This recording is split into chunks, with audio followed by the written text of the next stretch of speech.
Good to be with you. I'm Tony DeCopel. The breaking news right now.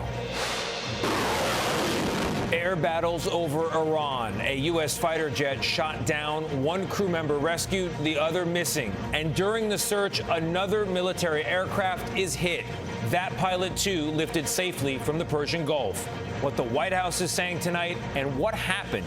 CBS News national security analyst Aaron McClain standing by. Also developing tonight, a story first reported by CBS News why you may be taking your shoes off again at airport security. The new warning tonight from a prominent U.S. senator, what she's saying about potential gaps in TSA scanners. Oh my God. And the so-called teen takeover events created online causing real-world chaos across the country. Violence even arrests, what authorities are saying tonight. Artemis 2, the spectacular new views tonight as the crew leaves Earth's orbit and starts a final push toward the moon. And Steve Hartman on the road, how a little boy inspired a big wave of kindness at school.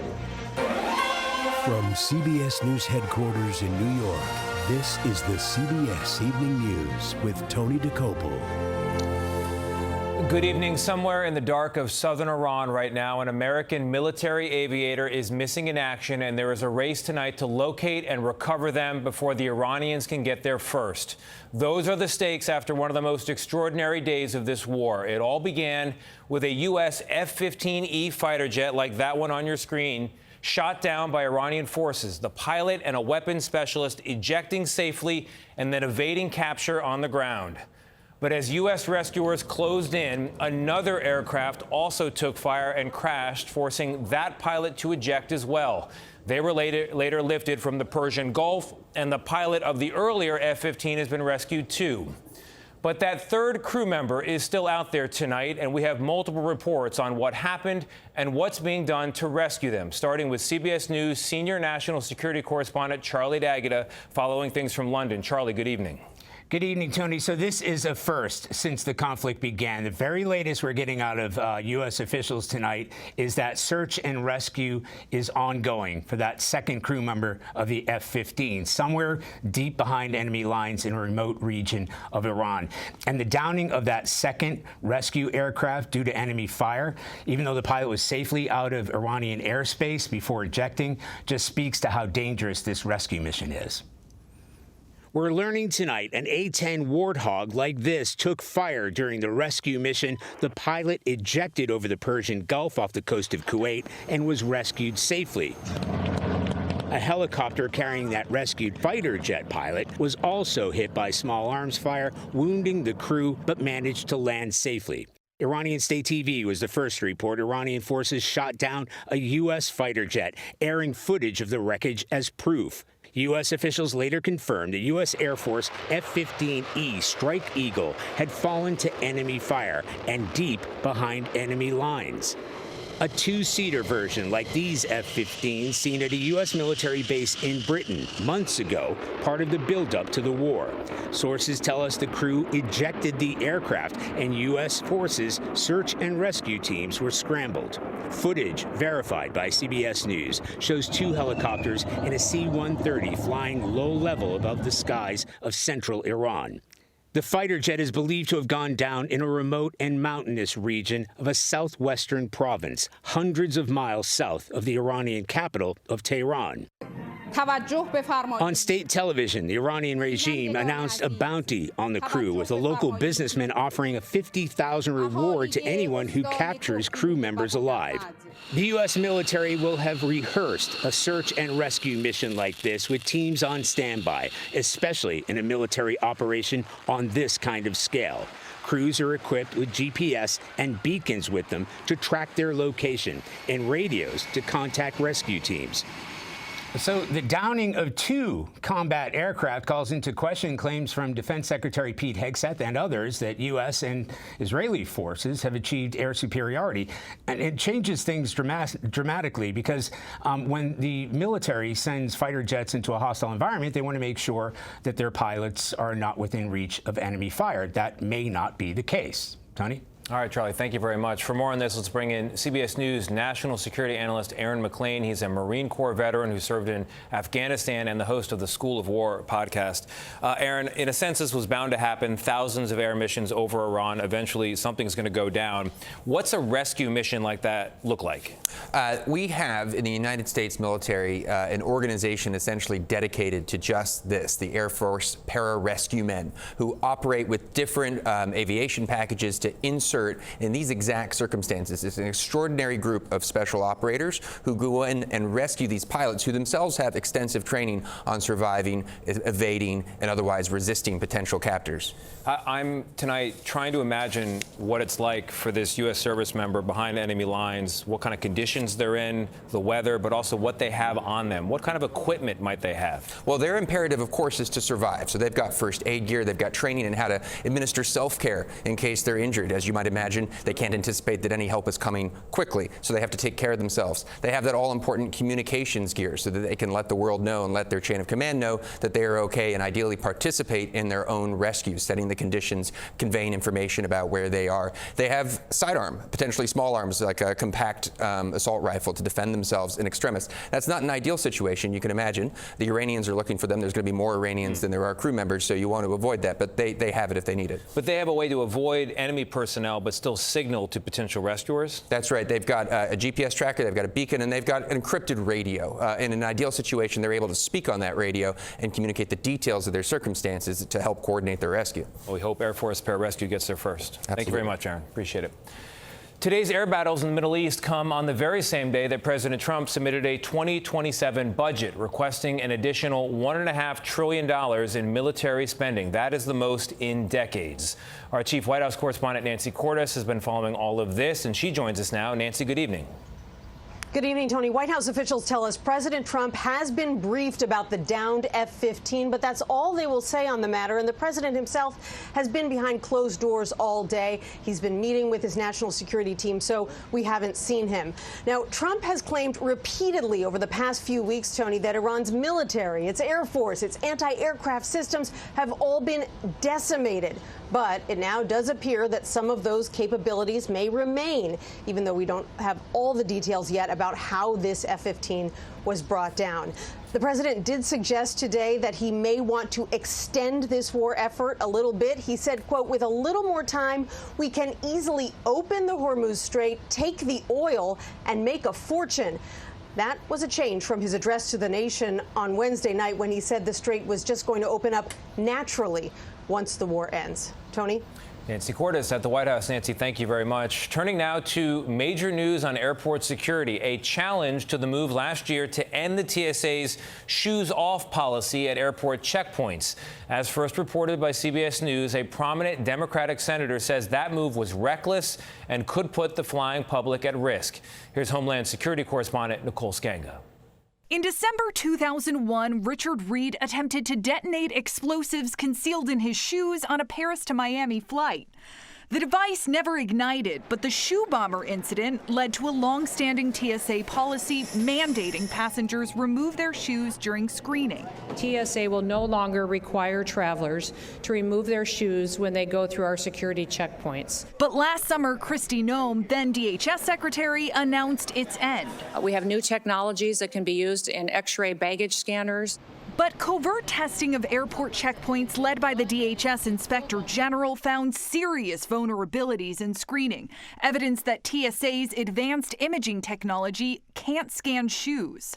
That report was labeled top secret, accessible to just 13 people, leaving the risks unaddressed for months. These matters should have been ironed out a long time ago. Senator Tammy Duckworth today demanded TSA immediately rescind its shoes-on policy, calling it a reckless act. 90 days is the maximum amount of time it should take to respond to a report. Former DHS Inspector General John Roth oversaw TSA's transformation under the Obama administration.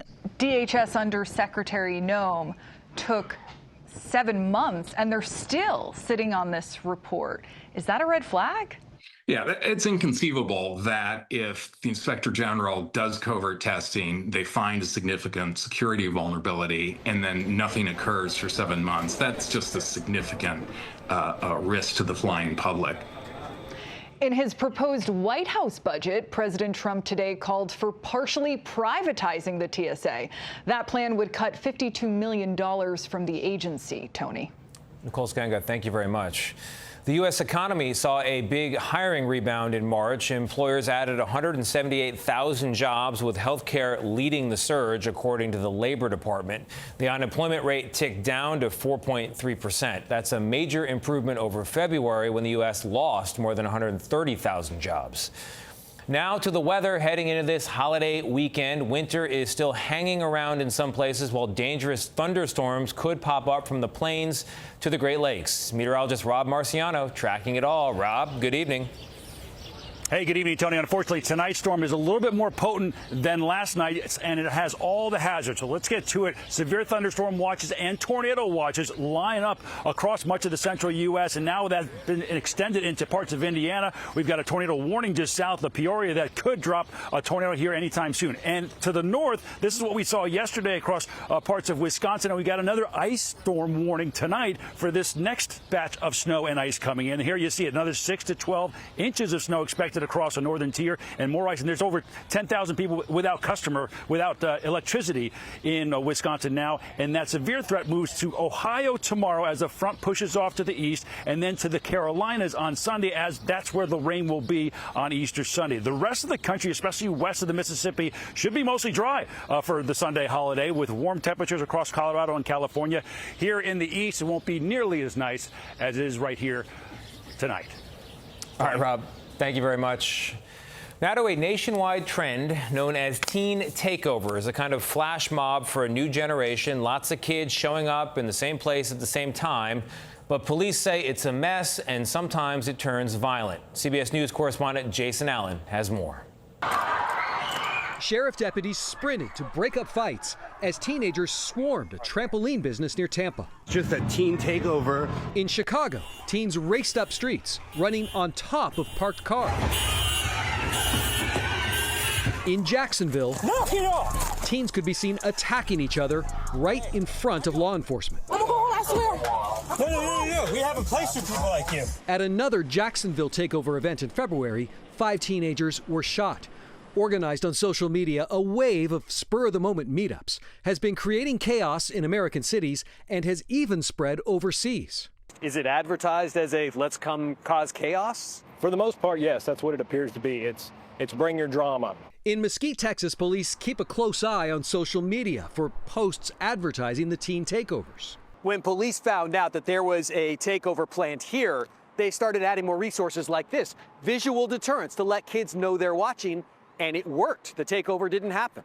Lieutenant Michael Kelly warns these incidents can overwhelm law enforcement and turn dangerous very quickly, like this recent one in a neighboring Texas county, which ended with damage to cars and 3 arrests. So if they're doing it in a public place, is there a risk to just the general public, too? Absolutely. Yeah, and that's why we have to be out here, because we have to maintain safety and security for everybody. Police say they're tracking the trend closely, trying to prevent the next takeover and keep their communities safe. Jason Allen, CBS News, Mesquite, Texas. Still ahead in the CBS Evening News, halfway to the far side of the moon, but still doing TV interviews. What the Artemis astronauts are saying tonight.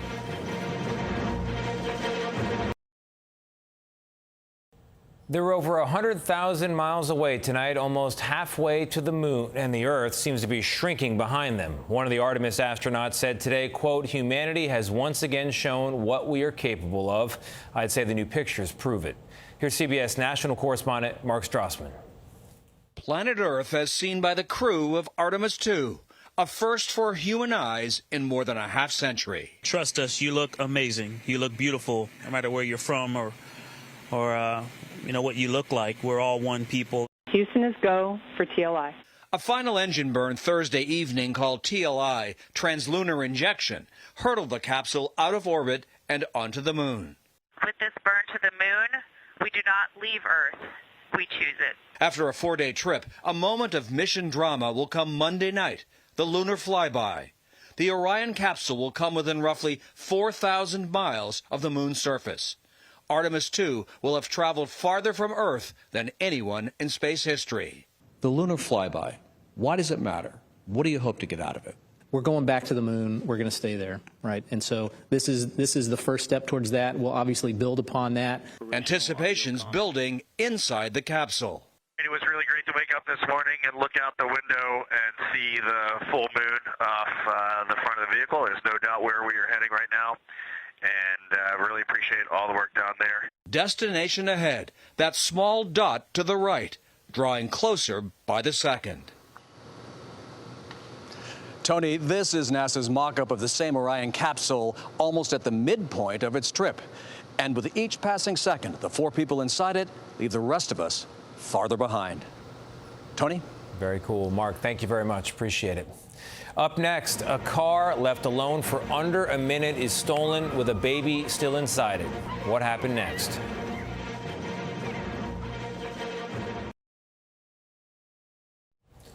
In Minnesota, a mother pulled up to a daycare, jumped out of the car to go inside, and then this happened. In under a minute, a thief jumped into the running vehicle and sped off with her other child, a 3-month-old baby, still inside the car. What followed was a very long hour for Minneapolis police and for that mother, but the car was found nearby, the baby still safely inside it. As for the thief, who is believed to be a teenager, Mom says she's hoping he gets help, not jail time. Today is Good Friday, when Christians commemorate the final hours of the life of Jesus. And Pope Leo, in his first Easter weekend as leader of the world's Roman Catholics, carried the wooden cross for all 14 stations at the Colosseum. The first time in decades a pope has been well enough to do it. Some celebrity parenting news tonight. Jackie and Shadow, those live streaming bald eagles in California, have been guarding an egg, and that egg is cracking and shaking now, so there may be a baby eagle soon. It can take a day or two, but you can start getting your cigars ready. Up next, Steve Hartman on the road will visit a school where signs of compassion are everywhere. Finally tonight, a lesson in the ripple effect. What a sweet set of kids. Thank you, Steve. Appreciate it. That's another day in America. I'm Tony DeCopel. For all of us here at CBS News, thank you very much for watching. Have a great night and a great weekend. See you Monday.